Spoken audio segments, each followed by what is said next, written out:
Yeah, I know it's been a while.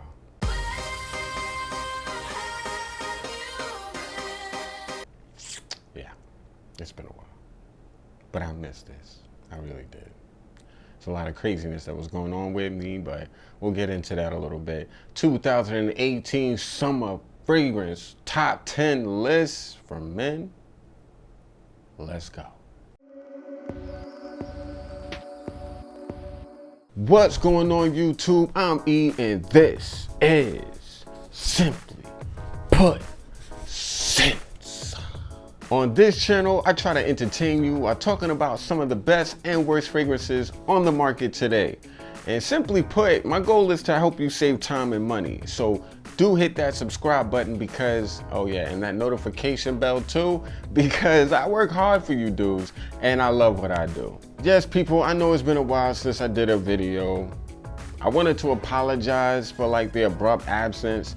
I've been working a lot more hours and my free time is really limited these days, which makes doing videos really tough because, you know, I don't play when it comes to my videos. Like, I put a lot of time and effort into them.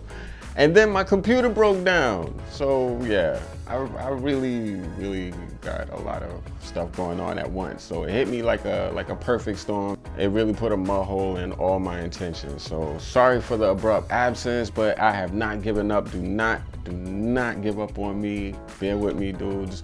The more I get used to this new schedule, the more consistent these videos will be. And I'm definitely gonna put more of an effort forth because I really miss doing this, and not for nothing, like I miss, like, you know, the whole, you know, this community that we have is pretty cool. So I miss that. So it's really cool to get back in play. Yeah, this is gonna be my 2018 top 10 summer list, and it's gonna be a doozy. To me, this designer summer list has something for everyone, regardless of your age, your style, or your personality. Honestly though, this list, in my opinion, leads a little bit more on the sophisticated side.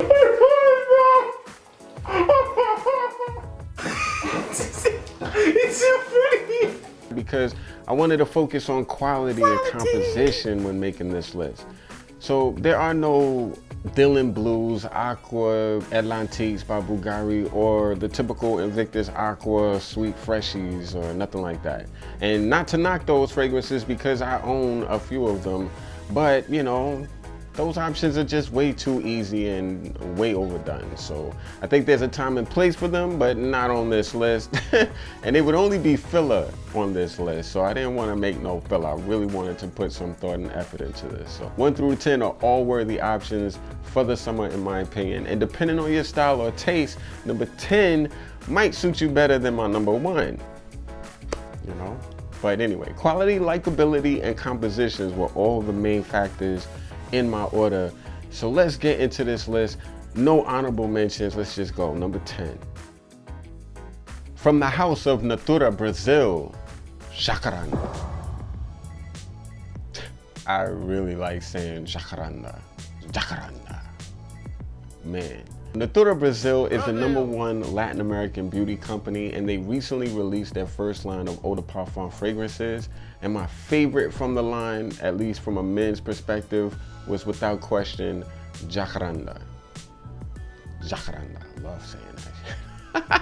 I honestly feel like this fragrance might be a little bit more spring appropriate, but since spring is over and it works wonders in the summer too, it's getting on this list. Now, my list, my rules, you know what I mean? Jacaranda in 3 words: green, earthy, spicy. And it's also a little fresh, but not exactly clean. As a matter of fact, it comes across a little dirty, but in a good way. Jacaranda trees grow in Brazil and they bloom these specific purple flowers that I think were also used in this fragrance. But dudes, don't be scared of that because it's not feminine at all, even though women could enjoy this scent if they wanted to. Honestly, I feel like if I had this fragrance longer, like I just got it, but if I had this fragrance longer, I think it probably could have entered the top 5. And because I'm really digging this scent so far. I'm really digging this scent so far. Number 9, from the house of Dior, Dior Homme Sport. Now, I gotta admit, this is my least favorite Dior Homme Sport. They came out with 3 different versions altogether, and this is my least favorite, but it's a solid no-brainer for guys who like easy-to-wear fragrances in warm weather. This version of DHS is also really easy to like, which I think, thanks to its improved performance, will allow it to be noticed even more than previous versions. And I think a lot of people who smell it will like it. It's a no muss, no fuss scent, which I think has a place in a summer fragrance rotation. I would easily describe it as bright, easy citruses. Number 8, from the house of Dunhill, Icon. Now this fragrance has slipped a few notches on my list this year, but it's still an exceptional fragrance without question. Icon received a perfect rating in a review I did in the early days of my channel, and I still stand behind that rating today with no question. Icon has one of the most authentic black pepper notes in designer perfumery, period. And beyond that, it's like a modern scent with a classic masculine style that still impresses me when I wear it to this day. The fact that Dunhill was responsible for this fragrance is shocking, because it could have been done by Dior when Dior was making interesting scents. Damn! Yeah. Icon's biggest knock for most people in the fragrance community is its performance. But if you haven't noticed, dudes, fragrances made for the heat are made purposefully light. And honestly, dudes, most male shoppers prefer light fragrances. I would describe it as spicy, nostalgic, interesting. Polo Bleu Eau de Parfum. Yeah, that's it again on this. Polo has had a little bit of a resurgence recently with a steady stream of solid releases that have made the brand a worthy option if you're looking for a masculine men's fragrance under $100. And Polo Bleu Eau de Parfum continues in that trend, in my opinion. It's an underappreciated standout among recent aquatic releases by designer brands. And if you like aquatics to smell refreshing but masculine and without all that extra sugar, Polo Bleu Eau de Parfum has to be another scent you should sample ASAP. It has that unmistakable Polo DNA, which comes across earthy, leathery, or suede-like, you know, and very masculine. It doesn't smell like a juvenile fragrance, which is probably why a lot of young dudes should consider this scent. But if you work in a professional setting, this is a decent summertime option regardless of your age. I would describe Polo Bleu Eau de Parfum as sophisticated, relaxed, clean. Bleu de Chanel Parfum. Yeah, a Chanel fragrance has made a seasonal top 10 list on my channel. This is not a glitch. God. Some would put this fragrance on a cold weather list, but in my opinion, the performance of the fragrance lends itself to a summer scent, preferably in the evening. But I think you could wear this fragrance all year round if you wanted to. But because of the projection, which is not all that, and its decent longevity, I think it's really a good summer night option, and that would be the best time to pull it off. It's the least fresh of the line, but it's the most substantial, and to me, it's the most quality fragrance of the 3. And for its price tag, it had better been, to be honest, because the prices are just too dear. I guess they figured we haven't done a fragrance in so long, let's recoup the money we should have made. If we were paying attention to dudes, but yeah, it is what it is. Meanwhile, back at the ranch. So as you can tell, I still have my issues with Chanel's lack of focus on their male fragrances, and their price points to quality ratio is a lot to be desired. It took them almost a decade to get it right, but they finally got it right, and the result is impressive. Like, it is, I can't lie. I would describe this fragrance as the best Bleu. From the house of Guerlain, Homme, Boisee. Guys, this fragrance is special. I don't care what anyone says, this fragrance is special. Like, from a composition, blend, quality standpoint, I think you could easily argue this scent could be #1. It's also extremely creative, very, very artistic. This is definitely a more artistic fragrance than a wearable scent, but I love wearing it. Didn't at first though. It's a perfect option for the man who wants to smell elegant but masculine during the day. And if you're curious to smell one of the most realistic lime and grass notes in designer fragrances, Boisee is that scent you need to smell. It's just that simple. I would describe this fragrance as dry, green, upscale. Wisam Day. Wisam Day. It's just a great fragrance, and it's a dope option if you're a guy who likes to drop bombs in the rooms he walks into in the summer. Like Wisam Day on my skin is beastly, and it's one of the strongest summer options I own. And yeah, like when I want to be obnoxious in the summer, this is the scent I reach for easily. 5 to 7 sprays will stay on my skin for at least 12 hours. And this fragrance smells exactly like Silver Mountain water, which sells for $3.95 for a 3.3 ounce bottle.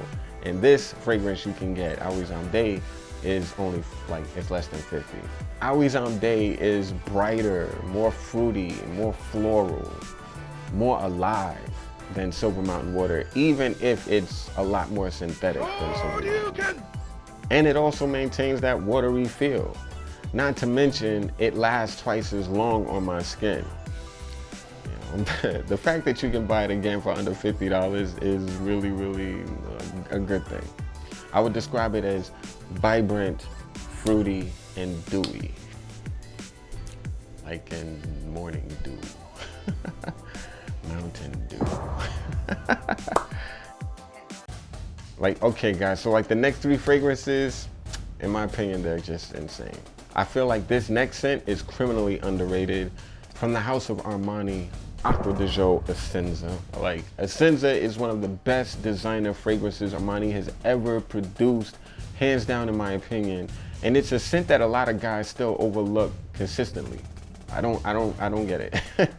Okay, I may be lying. It's like Acqua de for people who don't like wearing mainstream fragrances. This, more than anything, could be the reason why it's the least successful of the Acqua de line, commercially, I mean. But regardless whether it sells or not, it checks all those boxes for a great warm weather option without question. It has good quality. It has a nice development. When I want to wear a summer scent with some girth, with some strength to it, some strength, like this is a scent that I could go to. And I would easily describe this fragrance as green, aquatic, and strong. Now the next scent was my #1 fragrance on my spring list, but I'm such a fan of this fragrance, you're about to see it again. Yeah, that's right. I mean, seriously, I've never done that before though, so like this fragrance in my opinion is really, really worthy of consideration in all warm weather scenarios. So that's why you're gonna see it twice, so yeah. It's all good. Again, my list, my rules. Why not? From the house of Carven, Low Intense. It's playful, it's laid back, and it's just likable. It's more in keeping with what's being released more these days, but it's done so much better than so many options in this category. It's worthy of consideration. Low Intense was made by Francis Kurkdjian, and it does have a similarity to fragrances in the Maison Francis Kurkdjian line. Like the quality isn't exactly on par, of course, but it's the aesthetic that's similar. And I really love how this fragrance evolves. Like the longer you wear it, the better it gets. It's one of the more playful fragrances on this list, but it still has sophistication.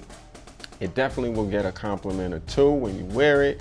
And I just would describe this fragrance as well done mainstream. And #1, last but not least, for the 2nd straight year in a row, from the house of Hermes, Terre d'Hermes, Eau de Fraiche. What can I say about this stuff, guys? I just like it. It's a great combination of wearability, quality, blend of notes, development. And even though it's not a beast, it has an acceptable performance of at least 6 hours on my skin on most occasions. And I really like the way it sticks to cloth. And you can overspray this fragrance if you wanted to without any issue because it doesn't get annoying. To me, Eau de Fraiche is the perfect option for warm days. That's just the sum of it.